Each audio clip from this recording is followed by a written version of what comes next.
morning, folks, yet again. Let me share some things with you. One of your great philosophers, Judge Judy, says, if it's not sensible, it's wrong. So tell me what sense there is in this.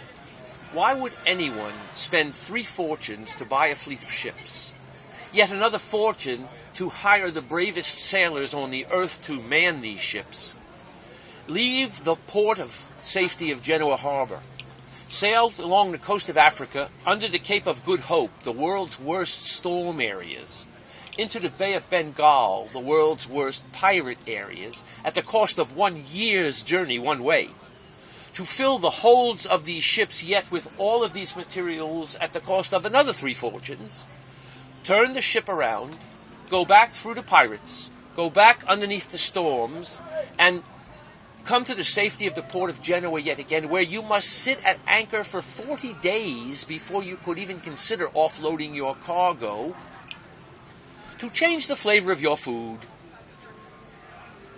And just curiously, why 40 days? Understand that that was the gestation period of the Black Death. If after 40 days no one on board your ship came down with bubonic plague, you were then free to offload your cargo and then not run the risk of bringing it into Genoa. Do you speak Italian or perhaps Spanish? If you don't, the Italian word for 40 is quaranta, the origin of your modern word quarantine. And that is another sensible story about herbal medicine. There was no spice trade at all. There was a species trade in fine, expensive medications, which is why it was all so worthwhile to do. And a quick aside, history is a wonderful thing. You have heard of the gentleman named Marco Polo, and his great accomplishment was that he went into China for the first time as a Westerner and started a trade with China. Let me share with you that Marco Polo did not go to China. And I will tell you how I know.